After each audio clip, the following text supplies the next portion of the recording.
महाराजांनी आनंदाची कुंज म्हणजे तो कसा आहे, अपरंपार ज्योत आहे, सगुणा निर्गुणातीत आहे. म्हणजे भक्तासाठी तो सगुणातही आहे आणि निर्गुणातही आहे. अनंत ब्रह्मांडापर असे आसन असे शुद्ध लक्षण शिखर, तेथे नांदे तो परात्पर, तो मनोरथ पूर्वी आमुसा. निरंजन निर्गुण त्याचे सर्वापर आसन आहे. निरालंब शुद्ध शिखर लक्षण, निरालंब शुद्ध लक्षण नित्य काळ असे पै, प्रलय विवर्जित काया माया रहित, तो स्वयंभू अवधूत नांदे अनुशास्त्र वेडावले, पुराण भांबावले आणि शेषांच्या 2 जिव्हा झाल्या असं. शेषांच्या झाल्या. आनंद चौसृष्टी विरहित आहे. आनंद कसा आहे तर तो चौसृष्टीच्या विरहित आहे. तर हे 41 पद शैवानंद आहे अमृत पदाचं, आणि 42वे पद शुद्ध लक्षण गड दत्त दिगंबर आहे. आणि परात्पर पद जेथे आनंद राहतो असा हा आनंद चौसृष्टीचा वेगळा आहे. आनंद निरालंबी राहतो, आनंद निरालंबी राहतो, जीवाला मोक्ष देतो, आनंद निरालंबी राहतो. चारी सृष्टीवर निरालंब गड, शास्त्रांना पडले त्याचे कोड, जीव मायेमध्ये गुंततो, जीव हा निरालंबी राहतो, देव हा आनंद निरालंबी राहतो. कर्मभूमीवर मायेचा फेरा, जीवाला म्हणते पापात बुड, जीव आनंदाला विसरतो, जीव आनंदाला विसरतो, जीव आनंद निरालंबी राहतो. आनंद जीव मुळा, आनंद आहे जीवाचे मूळ, शुद्ध लक्षण जीवाचे स्थळ, दत्त माझा मार्ग दावितो, आनंद निरालंबी राहतो.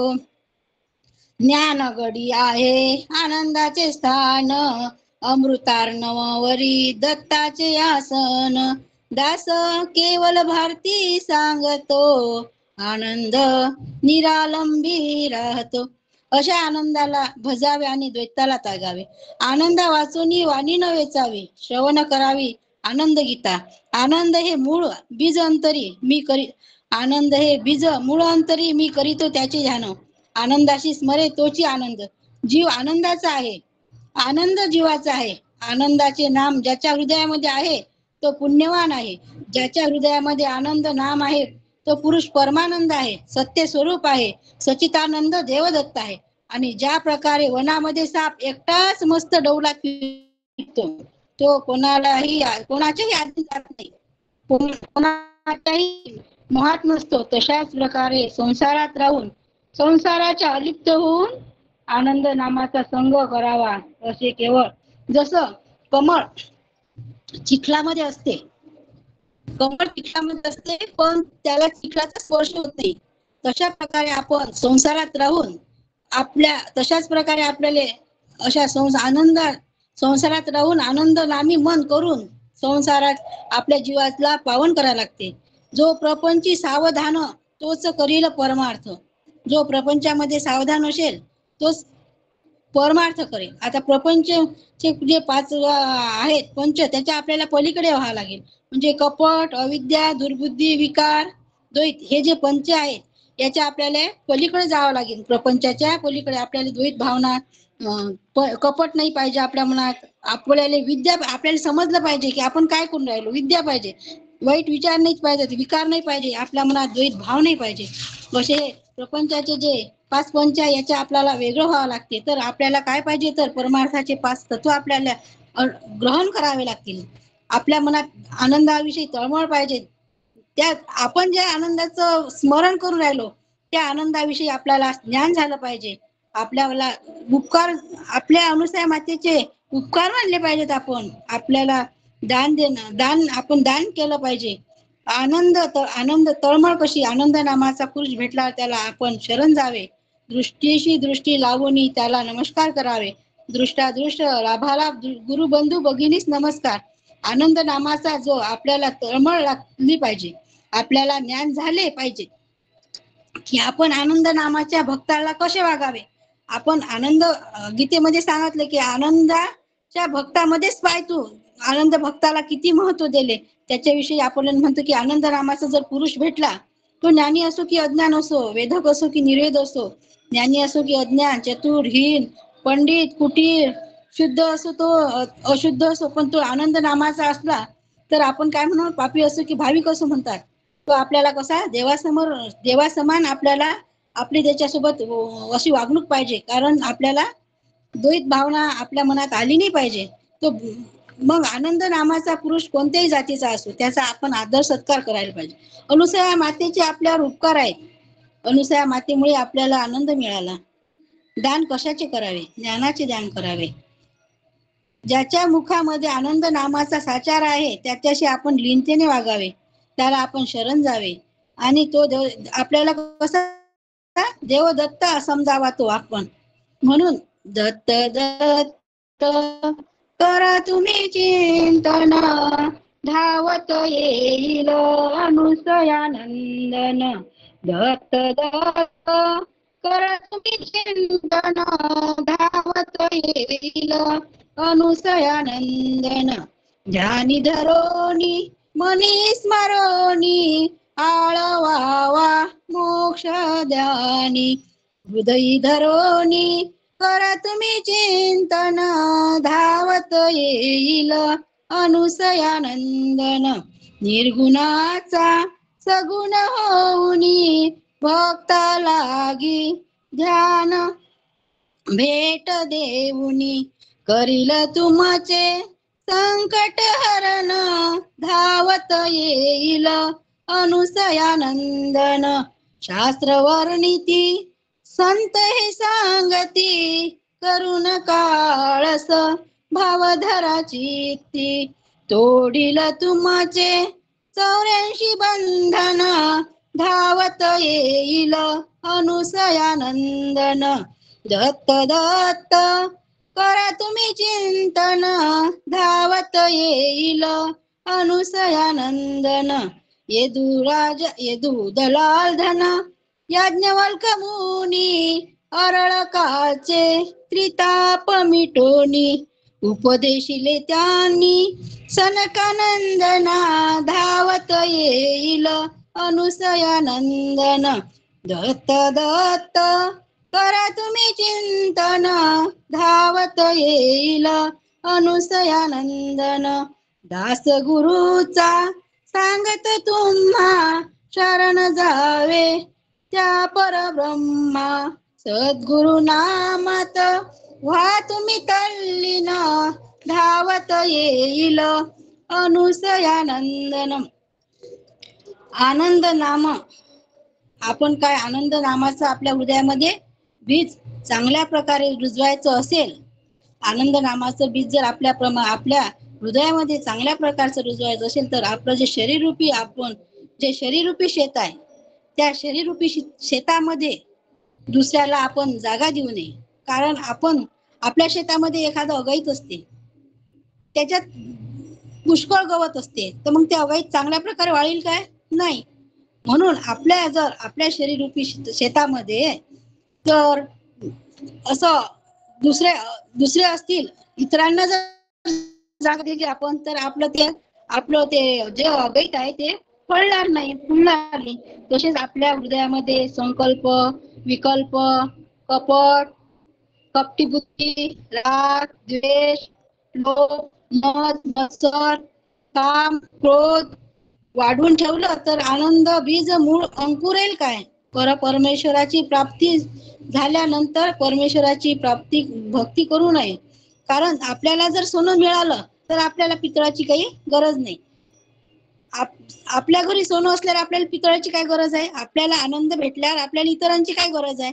म्हणून आपल्याला जर आनंदाची प्राप्ती झाली, परमेश्वराची प्राप्ती झाली, तर आपण इतरांना आपल्या हृदयामध्ये जागा देऊ नका. काय होईल तर त्या आपलं जे फळ आहे, आपलं जे मेन पीक आहे, ते आपल्या शरीरामध्ये रुजणार नाही, फळणार नाही आणि फुलणार नाही. म्हणून आनंद सद्गुरु मूळ सिंचन करिता वृक्ष उलावया वेळ नाही. तैसे गुरु नामी सर्व संतोषती, देवता त्या होती फलद्रूप, मुखी अन्न घालिता सर्वांगी पुष्टता, गुरु नामी देवता तुष्टता ती. बाळ गुरुची प्रीत आनंद नामी जडली, बापूजीने दिधली नामनिधी.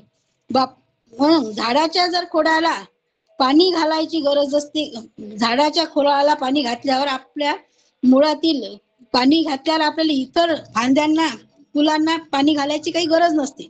तसंच आपलं जे मूळ पाहायचं आहे, आनंद बीज मूळ जाण, अंतरी मी करीतो त्याचे ध्यान. तशाच प्रकारे आनंदाच्या नामाने सर्व देवता संतुष्ट होतात.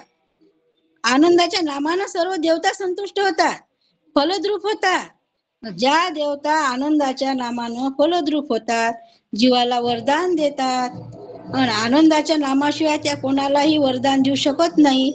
मग आपल्याला आनंद आपल्या जवळ आनंद बीज मूळ असल्यावर आपल्याला दुसऱ्यांची काय गरज आहे. म्हणून आपल्याला इतरांची कशाला भक्ती करायची आहे, कारण आपल्याजवळ मूळ आहे. मूळ असल्यावर आपल्याला फांद्याची गरज आहे का, फांद्या फुलायची. आपल्याला मुळातच मूळ सापडल्यानंतर आपल्याला इतरांची काही गरज नाही आहे. प्रपंचाचा जो वृक्ष आहे, प्रपंचाचा वृक्ष आणि वृक्ष, परमार्थाचा आणि परमार्थाचा वृक्ष आहे. ज्याप्रमाणे बीज पेरेल त्याप्रमाणे फळ प्राप्त होते. आवर मधून मुक्त व्हायचं असेल तर आनंद बीज मूळ जाणं, अंतरी मी करीतो त्याचे ध्यान. परबीज म्हणजे आनंद नामाचं बीज आपल्या हृदयामध्ये पेरावे लागेल. आवरला जागाच देऊ नये आपल्या हृदयामध्ये. अनुसया मातेला कोणताच दोष नव्हता. माहूरगडावर मातेची घरी म्हणून मातेच्या घरी आनंद आले. आनंदा वाचुनी वाणी न वेचावी, श्रवण करावी आनंद गीता. आनंद गीता ही दत्तात्रय महाराजांनी दलाल धनाला सांगितली. हा दोघांचा संवाद आहे आणि या गीतेमध्ये एकूण 88 श्लोक आहे. विद्यांचर पर्वतावर दलालधन तपश्चर्या करायला बसला होता. आता हा तपश्चर्याला दलालधन राजा भेटला, तपश्चर्याला बसले कशासाठी, जो मोक्षाचा दाता आहे त्या मोक्षाच्या दात्याची इच्छा आपल्याला भेटला पाहिजे, या इच्छेने तो दलालधन राजा तपश्चर्याला बसला. आणि दलालधनाने मोक्षाचा दाता त्याच्या भेटण्याची इच्छा अंतःकरणामध्ये धरून तपश्चर्या करीत होता. आणि तो नामस्मरणाने जो मोक्षाचा दाता आहे निराकार निर्गुण त्याला भेटला. नंतर दलालधनाला शंका आली.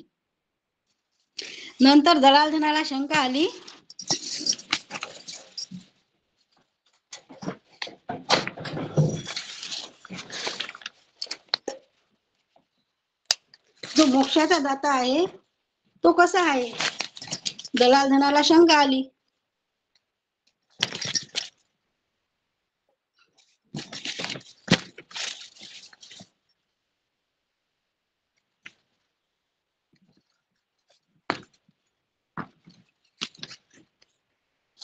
लाईन गेली आमच्याकडे. दलालधनाला शंका आली की जो मोक्षाचा दाता आहे त्या तो आपल्याला कसा भेटेल. म्हणून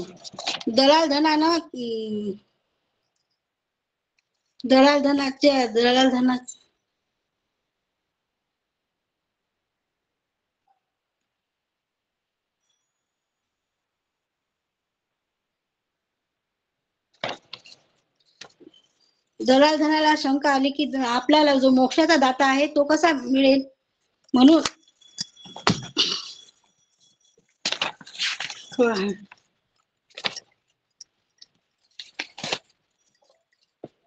अशा प्रकारे आनंद गीता श्रवण दलालधनाला मग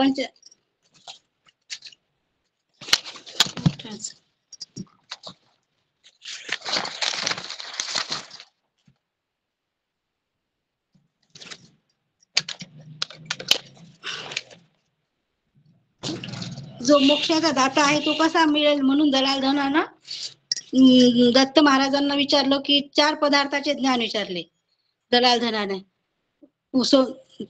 काय मग दलालधन आवाज येते का. आवाज येते काय. चालू द्या अडचण आले तर मी सांगतो. येत आहे आवाज. लाईन गेली थोडस झालं. आनंद नामा कशी करावी. आनंद सद्गुरू मूळ सिंचन करिता वृक्ष आनंद जनार्दन राजाला मोक्षाचा दाता भेटण्याची इच्छा निर्माण झाली आणि आनंद नामस्मरणाने मोक्षाचा दाता निर्गुण निराकार भेटला. दलालधनाला शंका आली की हा निराकार निर्गुण याची पूजा कशी करा. दत्त महाराजांनी खून सांगितली. दत्त महाराज दलालधनाला म्हणाले की तू अंतःकरण सावध कर. नामस्मरणाने मोक्षाचा दाता दलालधनाला भेटला आणि पदार्थाचे ज्ञान, 4 पदार्थाचे ज्ञान सांगितले. जीव, देवता, प्रपंच आणि परमेश्वर. जीव हा आनंदाचा अंश आहे. जीव हा आनंदाचा अंश आहे आणि जीव आनंदाचा आहे आणि आनंद जीवाचा आहे. जीव मायेत कसा कर्मभूमीवर आणला मायेनं आणि त्याला मळीन केलंय आणि षड विकार लागले. जीवाला षड विकार लावले मायेनं. आस्ती म्हणजे गर्भवास लावला. जायते म्हणजे जन्माला येणे. विवध्यते म्हणजे मातृत्व पितृत्व हा दोष लावला. विपरीत म्हणजे मतमतांतर हा दोष लावला. अनपेक्षित म्हणजे म्हातारपण हा दोष लावला आणि नंतर विवक्षते म्हणजे अटळ मरण हा हे मायेनं जीवाला दोष लावले. म्हणून या दोषाच्या पलीकडे आपल्याला व्हायचं असते. म्हणजे या जीवाला या माया काय म्हणते, जन्म मरणात चक्रव्यूहात गुंतून टाकते आपल्याला. जन्मत जाय मरण जाय. जर या मायेच्या बंधनातून सोडवण्याकरता आनंदाने दत्त महाराजांना जीवाचा बंधू कर्मभूमीवर पाठवला. आनंद दत्त प्रभूचे ज्ञान जीवाला कसे मिळाले, कसे मिळेल तर ग्रंथ वाचन, ज्ञान प्राप्ती, आनंद नामस्मरण. जिकडे पावे तिकडे सगळे देवता दिसतात. आशा दाखवतात आपल्याला जीवाला. ह्या देवता काय करतात, आशा दाखवतात, जीवाची नागवण करतात. म्हणून देवतेचा संग केवळ दुःखाची प्राप्ती. पुण्यक्षय होता तयाला कडेलोट करते. निर्दयी घातक देवता तुम्ही भजू नका त्याशी. कर्म करावया निरसन सद्गुरु आले संन्याशी. हा जीव राजहंस आहे. जीवाने देवताची संगत धरली आणि मळीन झाला. राजहंस आणि कावळा यांची मैत्री झाली. राजहंसाने कावळ्याला जेवायला पुरणपोळी म्हणून कावळ्याला बोलावले. परत गेला. कारण त्याला काय होती, त्याला विष्ठाच खायची सवय होती. मग राजहंस प्रेमाने जीवू लागला. मग संगत कशी करावी, सदा सज्जनांची. देवतेच्या संगतीत जीवाला मोक्षपद मिळणार नाही. म्हणून देवतेची संगत करू नका. जो प्रपंची सावधान तोच करील परमार्थ. जो प्रपंचामध्ये सावधान राहील तोच चांगला, प्रपंच सावधान आहे तोच परमार्थ करेल. प्रपंचाच्या अधीन झालेला जीव त्याची परमार्थामध्ये कधीच मन लागत नाही. प्रपंचाच्या बाजारात जे खेळणे आहेत त्याचेच तो माईक स्वप्न पाहतो. प्रपंचाला सर्व काही समजतो आणि प्रपंचाच्याच कर्मामध्ये कर्म करतो आणि जीवाला खूप हाव असते. जीवाचा जो निज सखा आहे तो आपल्या जीवाचे सार्थक करण्याकरिता धावून येतो आणि आपण त्याचे स्वप्न पाहावे. प्रपंची असा कोण सुखी झाला, एक दाखवा खरा. भगवंताची आवड असायला पाहिजे. प्रपंचामध्ये कितीही कर्म केले तरीही ते काही सुटत नाही. परमेश्वराचे ज्ञान अशा प्रकारे दलालधन महाराजांनी 4 पदार्थ सांगितले. एकदा काय झालं, तुकडोजी महाराज बसले होते. तुकडोजी महाराजांना एक गृहस्थ भेटले आणि महाराजांना म्हणाले की मी 12 वर्ष झाले ज्ञानात्मक ग्रंथ वाचून राहिलो. ब्रह्मसूत्र, उपनिषद, पुराण, भागवत वाचलं, रामायण वाचले, अजून काही मला ब्रह्मज्योती दिसली नाही. तो सज्जन महाराजांना म्हणला. मग काय म्हणते तो सज्जन महाराजांना की अजून किती दिवस मला हे वाचन करावे लागतील, पारायण करावे लागेल की ज्यामुळे मला ब्रह्मज्योती दिसेल. तुकडोजी महाराज असं गमतीनं म्हटलं तुकडोजी महाराजांना त्याले की अहो तुम्ही परमार्थाला पात्र व्हाल, तुम्ही काय करा, ह्या सद्ग्रंथाचा बारीक चुरा करा. तो बारीक चुरा रोज दुधातून घेत जा, पाण्यातून घेत जा किंवा पाण्यातून घेत जा. तो काय झाला, तो सद्गृहस्थ घरी गेला. घरी जाऊन काय केलं, ते सगळे ग्रंथ फाळले, जनार्दन फाळले, त्याचा चुरा केला. खलबत पंचतत्वाचा विडा करून सद्गुरुसी अर्पिला आणि चौदेहाच्या खलबत्त्यामध्ये चांगला काढला. सकाळी उठून महाराजांना म्हणाला, महाराज हा चुरा आता कसा घ्यायचा, कधी घ्यायचा. महाराज म्हणाले, दिशा कोणती, कोणत्या दिशेनं तोंड करून हा चुरा घेऊ मी. महाराज म्हणाले, वा रे वा बुद्धी, वाचन करण्याचं तारतम्य नाही. कधी येईल? ग्रंथाचे चूर्ण केल्यानं काही ज्ञान भेटेल का? कितीकही ग्रंथ वाचले पण त्यामधला अर्थच नाही समजला, त्याचा अर्थ कळला नाही, त्याचा फायदा काय? म्हणजे मी पण किती, आपण आता पहिल्यांदा तर किती पारायण करत होते ज्ञानेश्वरीचा. एवढ्या जोर जोरात ज्ञानेश्वरी वाचायच्या, कोणतेही ग्रंथ वाचायच्या, ते त्याच्या पुढे तो त्याच्या पुढे. म्हणजे त्या वाचणाऱ्याच्या सोबत आपण गेलो पाहिजे. त्याच्यातला एक शब्दही नाही समजे आपण काय वाचून राहिलो, हे एक शब्द नाही समजे, की फक्त गडबड करायची की आपलं वाचन चांगलं झालं पाहिजे. कोणाच्या आपण मागं नाही राहिलो पाहिजे पारायण करताना. एवढ्या जोरात, काहीची स्पीड कमी, काहीची कसं, एवढं किती वेळ जायचा, किती पारायण केलं, पण त्या एका ओवीचा अर्थ तरी कळेल का आपल्याला? एका ओवीचा अर्थही नाही म्हणजे समजतच नव्हता. पण काय झालं, एका ओवीचा अर्थ कळला नाही. त्या गृहस्थाले महाराज म्हणतात की अरे, असे जर पारायणे आयुष्यभरही केलं तर काय कळेल का तुले? काही नाही कळणार. भराभर वाचून घेतलं. आता कुठपर्यंत पाठ करू? आता तो काय म्हणते, आता कुठपर्यंत पाठ करू? मग मी ते सांगा, मला विचारलं तुम्ही. ग्रंथाचं चूर नाही केलं, आता तुम्ही सांगा, कुणीकडे तोंड करून घेऊ? महाराज म्हणाले, मीच चुकलो वा, त्याला गंमत केली. तुझी बुद्धी पाहिली मी किती कशी आहे तर. अरे असं असते काय अंधभक्त? अशा प्रकारे आपण किती काही वाचन केलं, त्याचा अर्थ नाही समजला, त्याच्यानुसार जर आचरण नाही केलं तर त्याचा काही फायदा होईल का? त्या आपण जे वाचन करतो त्याचं आपल्याला मनन करावं लागेल, ते आपल्याला आचरणात आणावं लागेल, तेव्हा त्याचा फायदा होईल. नाही तर मी आयुष्यभर किती ग्रंथ वाचले, त्या समजतच नाही. मलाच आतापर्यंत आनंदगीता नाही समजली. माझ्या घरी आनंदगीता होती, लहानपणापासून लिहून आणली. पहिल्यांदा तर त्या कागद होती तेच लिहून आणली. मग नंतर भेटली मला, ते ननदले देऊन दिली. म्हटलं आता हे काय, आपल्याला काही समजत नाहीये. वाचन केलं, पण जेव्हा आपल्या ग्रुपवर विश्लेषण झालं तेव्हा त्याच्यातलं ज्ञान समजलं की आनंदगीता काय. और तरी त्या गुरुगीता समजलीच नाही, थोडस समजली. गुरुगीतेत तर त्या म्हणजे पहा, पहिली पायरी आपली गुरुगीता, आनंदगीता, गुरुगीता हेच आपल्याला समजत नाही, तर मग पुढे काय करा? असं ते आता समजून राहिला अर्थ थोडस. म्हणजे काय होते की आपण मी तर किती पारायण केले, गुरुचरित्राचे किती पारायण केले, पण काही अर्थ झाला नाही, काहीच ज्ञान नाही होत. म्हणून आपण जे कराल त्याचा अर्थ समजून घ्या, तो आचरणात आणा. असं म्हणजे काय होईल, आया कहा से कहा जाएगा, आया कहा से कहा जाएगा, तपवास खबरदार नहीं तो पछताएगा, आपके घर सबके ऊपर ओसुमार मुक्काम पाएगा, साचा गुरु मिलेगा तो हात आएगा, नाही तो खाली हात जाएगा. म्हणजे चांगला गुरु जर भेटला तर तुझ्या हाती काहीतरी येईल. एवढं आयुष्य आहे आपलं, तर काहीतरी साचा गुरु मिलेगा तो काही. साचा गुरु मिळण्यासाठी काय पाहिजे? आपल्याला ज्ञान पाहिजे की चांगलं काय आहे, खराब काय आहे, हे आपल्याला समजून घ्यायला लागेल. समजून घरच्या घरी भेटेल का? काहीतरी आपल्याला कुठंतरी जावं लागेल, कुठं ज्ञान भेटेल, कुठचे दोन शब्द आपल्याला हे चांगलं आहे का, हे बरोबर आहे का, याचं आपल्याला ज्ञान भेटेल.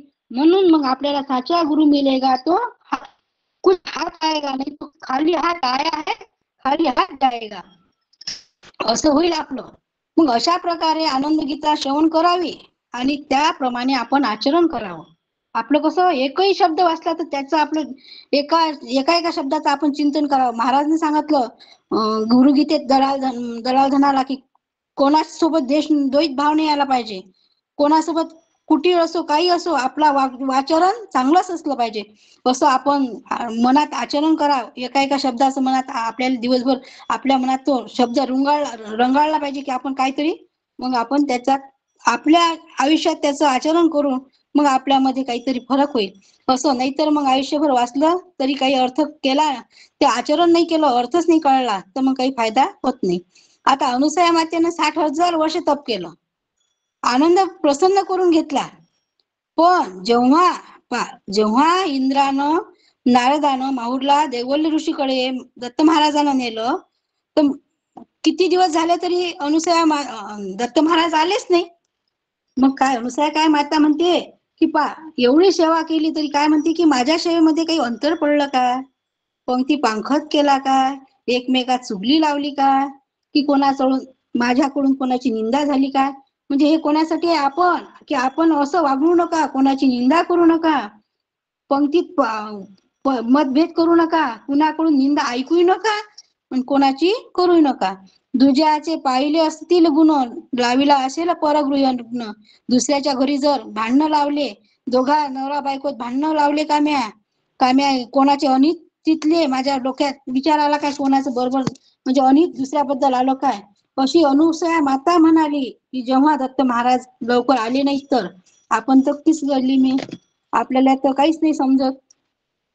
म्हणून असं पाखंड दाखवलं काय, असं विकल्प आला का माझ्या मनात कोणता, असा विकल्प आपल्या मनात कोणता येऊ देऊ नये. म्हणून अनुसया मातेच्या करावरती उभा आनंदाचा गाभा स्वयंज्योती दत्तराज अवतरले. अशी अशी वागणूक होती मायेची. कोणाची चुगली करू नका, निंदा ऐकू नका, कोणाची निंदा करू नका, दुसऱ्याच्या घरात भांडणं लावू नका, नवरा बायकोच्या ताटातूट करू नका आणि पाखंड करू नका. अभिमान तर अजिबात करू नका. अभिमानानं मोठे मोठे कोणत्याच गोष्टीचा अभिमान आला नाही पाहिजे. आपल्या संपत्तीचा, रूपाचा, कोणत्या आपल्या ज्ञानाचा. मग काय होते, तिथे एवढं आपल्याला भेटते पण त्याचा काही फायदा होत नाही. म्हणून कधी अभिमान करू नका. अभिमानानं लया गेले मोठे मोठे. आता आनंद नामी करून, आनंद नामी करून आली न जीवाशी पण करे बापा. आता फोन आहे मामा, विचारला होता. आनंद नामामध्ये मन कसं लीन करा.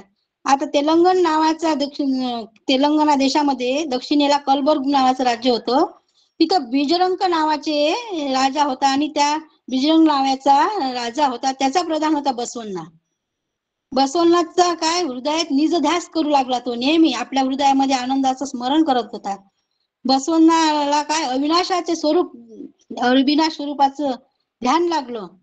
त्या अविनाश स्वरूपाचं ध्यान लागलं, दिगंबराचं निशिदिन ध्यान लागलं. तो आपल्या आनंद स्वरूपामध्ये निमग्न झाला. त्याला कशाचेच भान नव्हते.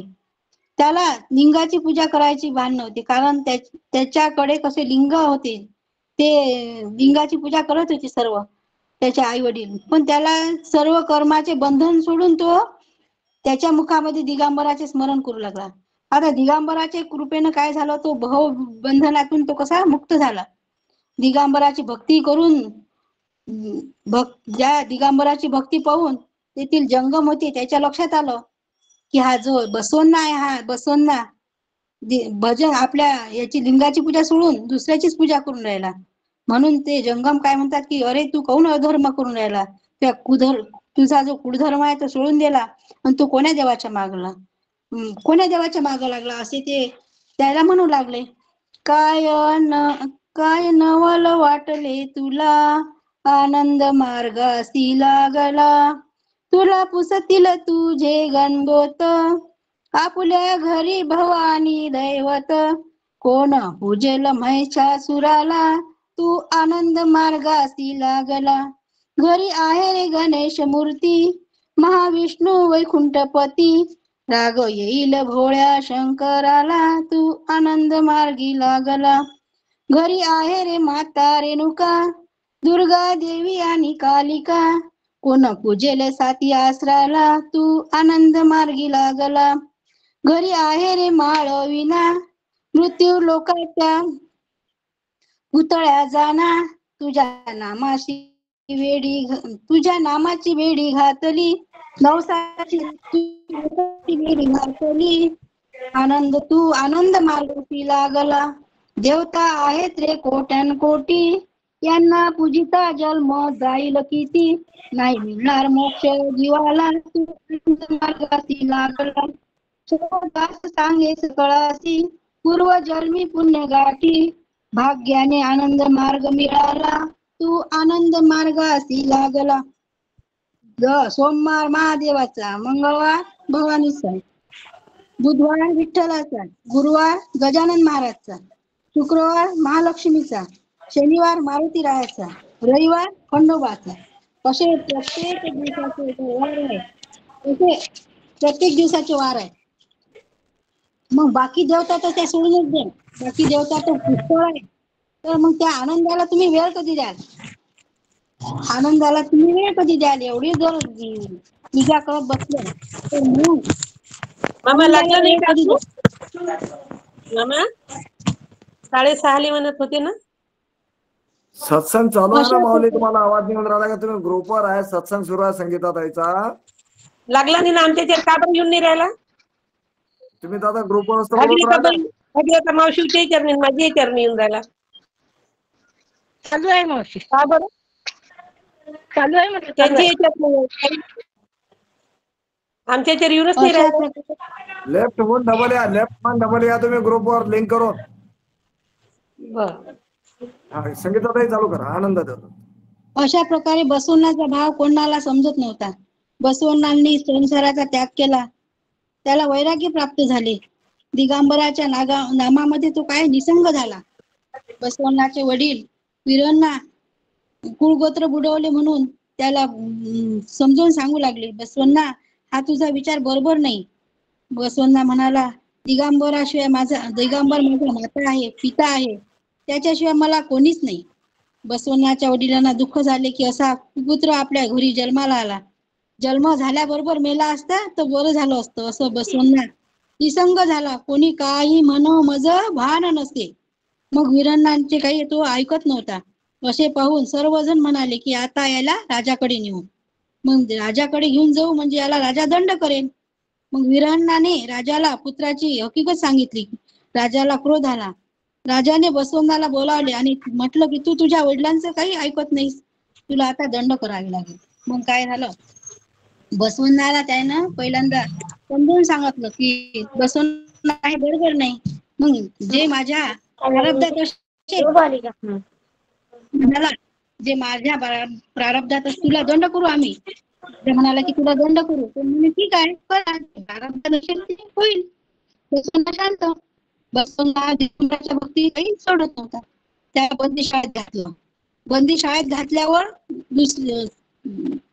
कुलूप ठोकलं बंदी शाळेले, 2 पहारेदार ठेवले, तरी त्या अंधारा कोठडीमध्ये तो बसवण्णा नामस्मरण करीत होता. त्याला थोड्या वेळाने त्याला थोडेसे काही दुःख झाले नाही, कारण तो आनंदनामात तल्लीन होत होता.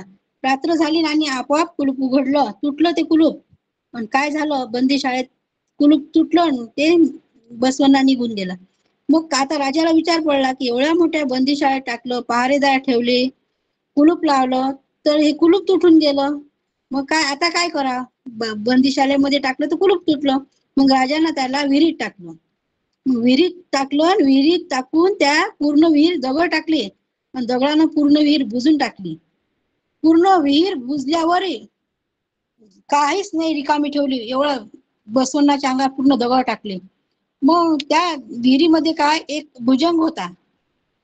तो भुजंग होता आणि बसवण्णाचे ते तेजस्वी रूप पाहिलं त्या भुजंगानं आणि त्याला समजला की हा भक्त श्रेष्ठ आहे. त्याचं भक्ताचं असं तेज असते. प्रत्येक व्यक्तीचं वेगवेगळं रूप असते. आपला स्वभाव आपल्या चेहऱ्यावर असते. तसं त्याला पाहून त्या भुजंगाला आनंद झाला की जरा आज भक्त राजाचे आपल्याला दर्शन झाले. मग शेषानं आपल्या फण्यानं बसवण्णाला झाकले, तळामध्ये बसवलं. अशा प्रकारे बसवण्णा 7 दिवस त्या विहिरीमध्ये राहिला आणि बसवण्णा दिगंबराचे नामस्मरण करीत होता. आता त्याच्या संगतीनं त्या जो शेष होता, जो भुजंग होता, त्या भुजंगाचे दोष हरपले. म्हणजे जो तो होता त्या संगतीनं त्याचा प्रभाव झाले, त्याचे दोषाचे निवारण झाले. 7 दिवसात बसवण्णा बाहेर निघाला. राजा विचारात पडला, आता याले काय करा, याले विहिरीत टाकलं, याले बंदी शाळेत टाकलं, आता याले काय शिक्षा करा. मग राजानं काय केलं, शिपायाला आज्ञा दिली की आता याला काय करा, याला शस्त्राने मारा, शस्त्र आहेत त्या शस्त्राने याला मारा.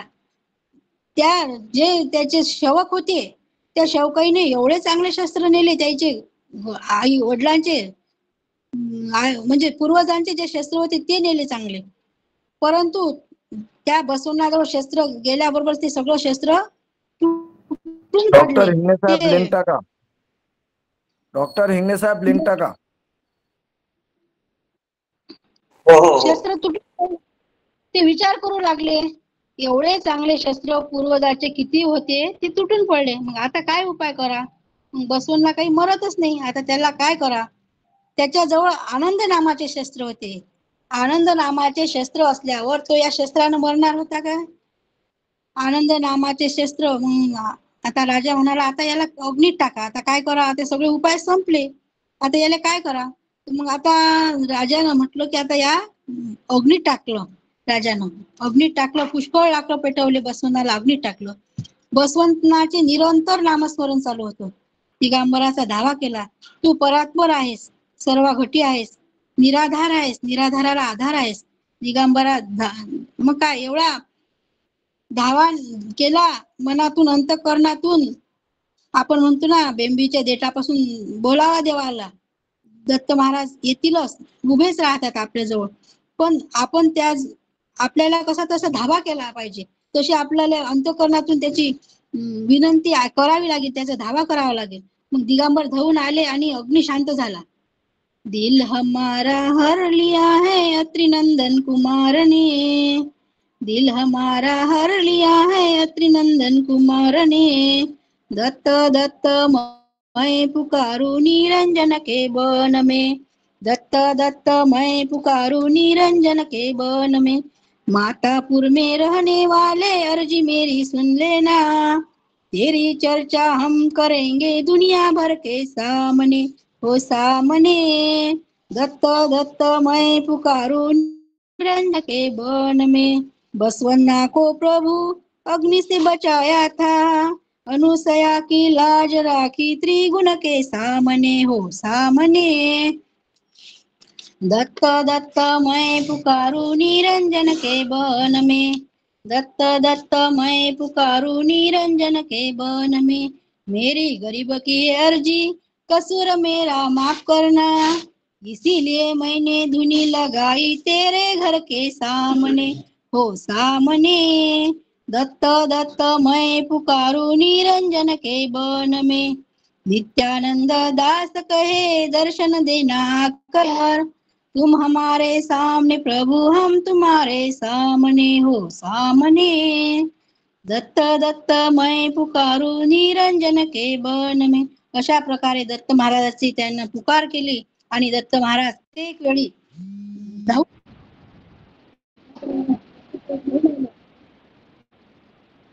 दत्त महाराज प्रत्येक बसवनाच्या मदतीला आले. दत्त प्रत्येक वेळी बसवनाच्या मदतीला आले आणि मग काय केलं, आता काय करा बसवनाचं. मग त्याला विष पाजलं 21 दिवस. बसवनाला 21 दिवस सतत विष पाजलं. दिगंबराचा परात्पर परमेश्वर दिगंबराचा महिमा आगाध आहे. बसवण्यासाठी काय झालं, त्या विषाचं अमृत झालं. 20 दिवस विष पाजल्यावर त्या विषाचं अमृत झालं. मग शेवटी काय झालं, त्या दिगंबराचा परात्पर दिगंबराचा महिमा आगाध आहे. बसवण्यासाठी तो काय आला, त्या गावात आला. ज्या गावामध्ये बसवना होता त्या गावाच्या उत्तर दिशेला बसवनाच्या तिथं येऊन रात्रंदिवस बसवनाच्या समोर राहिला. मग एक दिवस सोमवार दिवस आला, काय झाले, सगळेजण लिंगाची पूजा करत होते. लिंगाच्या पूजा करता गेले तर तिथं काही लिंगच नव्हते. सगळे इकडे तिकडे लिंग शोधू लागले, पण लिंग कुठंच दिसत नव्हते. मग राजा म्हणे हे बसवनाचंच काम असलं पाहिजे. मग ते सगळे बसवना जवळ गेले आणि बसवनाला ते आता त्या राजाच्या लक्षात आलं याची भक्ती पाहून. बसवनाला मग तो शरण गेला बिजरंग राजा. त्याची भक्ती मग काय म्हणते की तुझी भक्ती पाहून आम्ही धन्य झालो, तुझी भक्ती पाहून आम्ही आता धन्य झालो. किती परीक्षा घेतली भक्ताची, किती परीक्षा घेतात, किती परीक्षा घेतली. मग तसं परीक्षेत आपल्याला उतरावं लागेल. आपण देवी देवता यांची भक्ती, आपल्याला अडचणी येतील, पण त्या अडचणीतून आपल्याला तर काही बसवण्यासारख्या अडचणी येणारच नाही. आपल्याला तर कोणी विष पाजणार नाही, कोणी विहिरीत नाही टाकणार, एवढ्या अडचणी येणारच नाहीत आपल्याला. व आपल्याला त्याच्यापेक्षा कमीच अडचणी येतील, पण आपल्याला त्या अडचणींना पार करून आनंद नामाचं शस्त्र आपल्या जवळ घेऊन त्या अडचणींना आपण जे आपल्या अवतीभोवती आहेत त्यांच्याशी आपल्याला काय. बसवना काय म्हणते की बसवनाच्या शरण गेले. मग काय त्या बिजरंग राजाचा भ्रम निघून गेला. मग त्या राजा बिजरंग होता तो सगळा समुदाय मिळून दिगंबराच्या भेटीला गेला. दिगंबराला शरण गेले. मग जे त्यांचे जे लिंग होते विहिरीमध्ये ते सगळे बाहेर आले. सगळीकडे जय जयकार झाला. मग प्रसाद केला. राजाने दिगंबराची पूजा केली. अशा प्रकारे बसवण्णा आनंद नामाने तोरून गेला. बसवण्णा आनंद नामाने तोरून गेला. जो राजा बिजरंग होता बिजरंकाच्याही घरी जाऊन आनंद दिगंबराने त्याला भेट दिली, दर्शन दिली. आणि तो बिजरंकही आनंदाचा भक्त झाला. राजा बिजरंक आनंदाचा भक्त झाला. असा हा आनंद नामाचा महिमा अगाध आहे. आनंद नामाची कृपा होण्याकरिता काय आनंद नामी मन करून आली ना जीवाशी पावन करा बापा. आनंद नामी मन करून आली ना जीवाशी पावन करा बापा. आनंद नामामध्ये आपलं मन लीन करावं लागेल. तेव्हा आपण त्या नामाच्या महिमाचे पात्र होऊ, नामाची कृपेचे पात्र होऊ. त्याच्यासाठी आपल्याला खूप आपलं मन करावे लागेल. आता बाळगीर स्वामी म्हणे वापसी घड देता द्रव्य कोडी मिळायची ना. म्हणजे नर देही आलो आपण किती भाग्यवान. नर देही आलो किती भाग्यवान. हृदयी स्मरूया आनंद नाम. बंगाळ वस्तू हे नरदेहाची. आंघोळ घालू त्याला गुरु भजनाची. ही आपल्या नरदेहाची वंगाळ वस्तू आहे. त्याला गुरुनामाची आंघोळ घालावी लागेल. दत्त चरणासी लावूनी ध्यान. हृदयी स्मरूया आनंद नाम. क्षणिक देहा तत्वाचा त्यावर फासा मोहमायेचा. हा देह क्षणिक आहे, तत्वाचा पंचतत्वाचा आहे. हा निघून गेला तर काय राहते मग? त्याच्यावर मोहमायेचा फासा आहे. शेवटी जाईल हा निष्काम. हृदयी स्मरूया आनंद नाम. नरदेही आलो किती भाग्यवान. हृदयी स्मरूया आनंद नाम. ही संधी ही ऐसी वेळोवेळ नाही. संधी ही ऐसी वेळोवेळ नाही. संत संगती मिळतही नाही. संत संगती मिळतही नाही. ही संधी काही नेहमी वेळोवेळ येतात. संताची संगत मिळणं फारच भाग्याचं आहे. संत संगती गुणाने मिळे मोक्षधाम. हृदय स्मरूया आनंद नाम. सदाराम भारती सदाराम सांगती जगाला. बळकट धरावे दत्त चरणाला. पूर्ण पदासी लावूनी ध्यान. हृदय स्मरूया आनंद नाम. आपण आता भाग्यवान आहोत. आपल्याला मनुष्य जन्म मिळाला आणि मनुष्य जन्म मिळाला, आनंद नाम मिळालं. ही संधी वेळोवेळा काही मिळणार नाही. आपल्यावर सद्गुरूची कृपा झाली. ज्ञानाची किल्ली आपल्या हाती आली. म्हणून प्रभू रायाचे स्मरण करा. नरदेहामध्ये नामस्मरण होते. 84चा फेरा चुकवायचा असेल तर या संसार रूपी सागर रूपी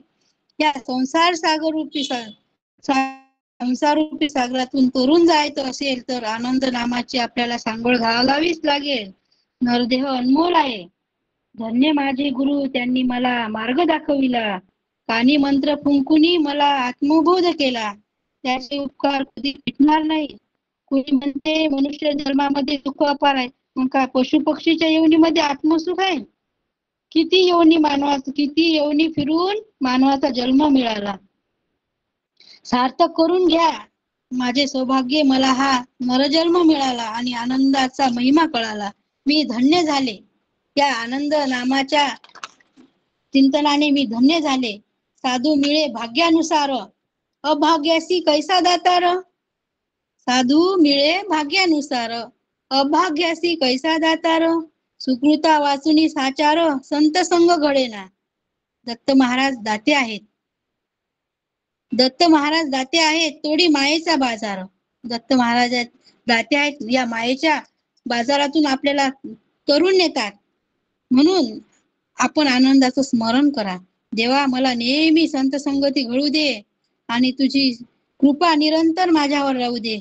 मी याचक आहे, मला दूर लोटू नको.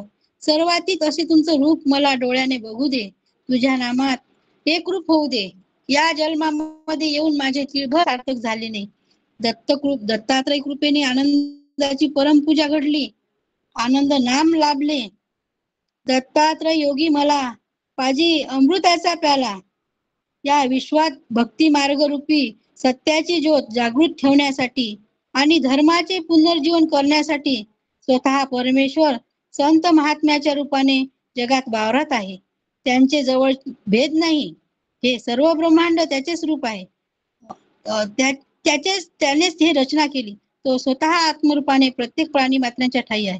तदनुसार तोच संतरूप धरून या जगात भक्ती ज्ञानाचे बीजारोपण सर्व काही करत असतो. हे कृपानिधी दयासागरा, कृपा सिंधू भक्त तारका, सद्गुरु रूपा, परब्रह्म स्वरूपा, आनंद कंदा, तुला माझा नमस्कार आहे. प्रत्येक जीवाने प्रवृत्ती मार्ग सोडून त्या निवृत्तीच्या मार्गाकडे वळले पाहिजे.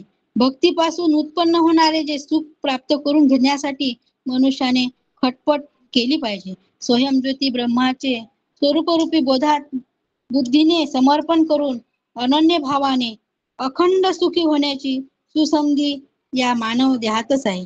श्री सद्गुरूने दिलेला मंत्र महावाक्य त्या वचन तेजाने सद्विवेक बुद्धी आणि बुद्धीद्वारा आनंदमय प्रेमसूत्रात कर्म उपासना त्या सूत्रांनी भक्तांनी आनंदाला समर्पण व्हावं. त्या सूत्रांनी भक्तांना आनंदाने समर्पण व्हावं. कसं?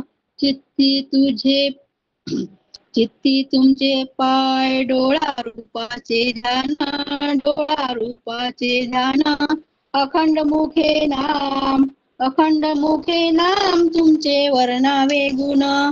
हेची मागणे तुम्हा आता हो दातारा, कळेल तैसे करा भाव हा जाणोनी खरा. कुंटला विचार न लगे बोलावे आता, सुचेल तैसे करा फुल्या बाळाची चिंता. उषानंद म्हणे नका देऊ अंतर, कोण दिवस कैसा न कळे पुढे चित्ती तुझे पाय डोळा रूपाचे ध्यान, अखंड मुखे नाम तुमचे वर्णावे गुण. आपले चित्त गुरुचे पायी रूपाचे ध्यान, मुखामध्ये अखंड दत्त नाम म्हणजे दत्ताला हेच मागणे मागावे. पहा, लहान होती 10वी, माझी आई लाखोळा करायची. अज्ञान चौथ्या वर्गात मी मागणी केली की मला लाखोळी भरीन मी, माझा पहिला काही नंबर येऊ द्या, नाही तर मग मला काही मागं उभं राहावं लागेल. चित्तामध्ये अज्ञानपणानं मी म्हटलं आणि देवानं माझा पहिला नंबर आणला. तर तेव्हा काय समजते लाखोळी भरीन काय आहे, काय 10 वर्षाचं ज्ञान तेव्हा मी तर गुरुही केला नव्हता. पण अज्ञानपणामध्ये केलेली मागणी देवानं पूर्ण करून घेतली आणि संसाराचा एवढा व्याप करून नंतर मग लाखोळ्या कशाचा काय करायचं, पूजा होत होती. गुरु बहिणींनी ग्रंथ वाचन कर म्हटलं तर त्यामध्ये जमणार नाही बा, मला वेळच नाही. साधी आनंद गीता पण मी माझ्याकडून झाली नाही. पण दत्त महाराजांना काळजी होती. एका लग्न झाल्यावर एका लग्नामध्ये अनुसयाबाई जे गोवर्धन महाराजांची शिष्या होती त्यांची माझी भेट झाली आणि एवढा दोघींनाही आनंद झाला. गुरु बहीण अनुसयाबाई एवढं ज्ञान सांगितलं मला त्यांनी, खूप मला त्यांनी ज्ञान दिलं आणि म्हणाली की तू आता एका नामाची लाखोळी कर. मी 7ही नामाच्या लाखोळ्या केल्या. पण पूजेला जात असल्यामुळे लाखोळ्या केल्या, मी पूजेला जात होती. आता हे काय झालं मग, हे गुरुबंधू जे सोनटक्के भाऊ होते ते नामदेव महाराज ग्रुप मध्ये मी सामील झाली. मग त्यांनी मला सामील केला. ह्या जे आमचे तुळशीदास प्रारब्ध आहे त्यांच्या घरी आले, त्यांच्या निमित्तानं मी आजूबाजूला पूजेला जायची. मग त्या नामदेवराज महाराज ग्रुप आहे नामदेव महाराजचा, तिथून मग मला मामाचा नंबर भेटला. ते सांगतात जरा मामा आहे त्यांच्या कार्यक्रम असतात, मी पूजा पाहायची फक्त त्या नामदेव महाराज ग्रुपवर. मग तिथून मी नंबर घेतला, त्या ग्रुप मधून मामाचा नंबर घेतला, मामाचा ग्रुप घेतला आणि मामानं मग मला त्या ग्रुपवर ऍडमिन केले. आणि या ग्रुपवर जशी मी सामील झाली तसेच मला खूप ज्ञान भेटले. मग असं ऐकता ऐकता नामाच्या लाकड्या केल्या. तर मग सगळ्या गुरुनं प्रत्येक नामाची एक नामाची लाकडी झाल्यानंतर आपल्याला गुरु महाराजच्या तोडून दुसऱ्या नामाची लाकडी ऐकावी लागते. तेव्हा त्याला त्या शब्दाला त्या नामाचं काहीतरी ज्ञान भेटते असं म्हटलं काहीतरी. मग मी म्हटलं महाराज हे तर असं आहे. महाराज म्हणतात, मी महाराज लगेच फोन केला, महाराज मी तर 7 नामाच्या लाकड्या केल्या. मला महाराज मग माय तुले तर एकच नाम दिलं तर महाराज ना. म्हटलं हो, आईले वाचता येत नव्हतं. मग आईले पाठ करता करता मग मलाही पाठ झालं. म्हटलं मग बरं बरं ठीक आहे आई माय, बरं ठीक आहे, तू आता असं कर, एक एक नाम मी तुला देईन, तू लाकड्या कर. म्हणजे किती महाराज असे आपल्याला फक्त त्या रस्त्यानं गेलो म्हणजे रस्त्यानं गेले की आपोआप रस्ते भेटत जातात. पण आपल्याला त्या रस्त्यावर जावं लागेल. म्हणून महाराज नाही 7 नामाच्या लाकूड. महाराज काय म्हणत आहेत, असं आहे ते तुला काही जमल नाही. मग मी खूप भाग्यवान आहे की मी अशी भाग्यवान आहे की मला साधे वडील म्हणजे साधे भोळे आनंदनामी आई वडील भेटले. मोहनराज भारती महाराजासारखे गुरु भेटले. महाराज माहेरला माझ्या सासी पहिल्यांदाच आले पूजेला आणि विचारलं, बाई तुझं कसं काय आहे, ठीक आहे सर्व. किती काळजी गुरुला आपली. संसारामध्ये कधीही आपल्या गुरुला किंवा आपल्या माहेरच्या लोकांना संसाराच्या कधी अडचणी सांगू नये. कारण की आपल्याला आपल्या जीवाच्या सार्थकाच्या गोष्टी केल्या पाहिजेत. आपल्या जीवाचं संसार तर सगळ्याच्याच मागं लागलेला आहे. संसारात तर सगळ्या जगी असा कोण सुखी आहे, संसारामध्ये कोणी सुखी नाही. म्हणून आपल्या सार्थकाच्या गोष्टी विचारल्या पाहिजे आपल्या गुरुला. मला तर कोणी बाय विचारतात आमचं कसं काय होईल, महाराज विचारतात असं केल्यानं काय होईल. मला तर असं वाटते मी महाराज आमच्या इथं आल्यावर महाराजले विचारतात ना, अरे ती चांगलं विचारणं काहीतरी तुला सार्थक होईल. तू जे महाराज ज्या पात्रतेचे आहेत, महाराज का आपल्या संसारिक दुःखाचे निवारण करण्यासाठी आपल्या जीवासाठी आले महाराज. महाराज दत्त महाराजांनी हे गुरुले कायले पाठवलं, आपल्या जीवासाठी पाठवलं. ह्या संसारासाठी पाठवलं काय. संसार तर कोणी करते, पशु पक्षी जन्म लेकराला देतात, त्याचं मोठं करतात, ते पालन पोषण करतात. कोणी स्वतःच घर नाही करतात, पाहिजे तसं घरी करतात. मग काय आपण त्याच्यासाठी आलो का. म्हणून आपल्याला आपल्या जीवाचं सार्थक विचारायला लागते. मग महाराज असं ग्रुपवर ज्ञानदान ऐकून मला आता कशाची चिंता राहिली नाही. असं आता ज्ञान झालं आणि सगळेजण सगळं जसं आपल्या इच्छा करेल तसं आपल्याला, जशी आपली इच्छा असेल तसं आपल्याला फळ भेटतेच, फळ प्राप्त होतील. आता देवताविषयी रोज मी या बंधनात ऐकून बंधनातून मुक्त व्हायचा प्रयत्न करून राहिली. मला आधीपासूनच अभंगाची गोळी होती. तुकाराम महाराजांचे अभंग आवडायचे आणि ग्रुपच्या माध्यमातून आनंद पाठ ऐकायला मिळाला. बारीक बारीक गोष्टी खूप असं ज्ञान भेटते. आता आपण स्वयंपाक करताना नेहमी मी कसं स्वयंपाक करताना आनंद गीता किंवा पद पाठ करायची, कळवे वाचायची आणि तेच पाठ करायची. म्हणजे काय व्हायचं की पदही पाठ व्हायचे आणि आनंद नामाचे संस्कारही आपल्या अन्नावर पडायचे. म्हणजे मन तसं वाणी कुठेही जायला.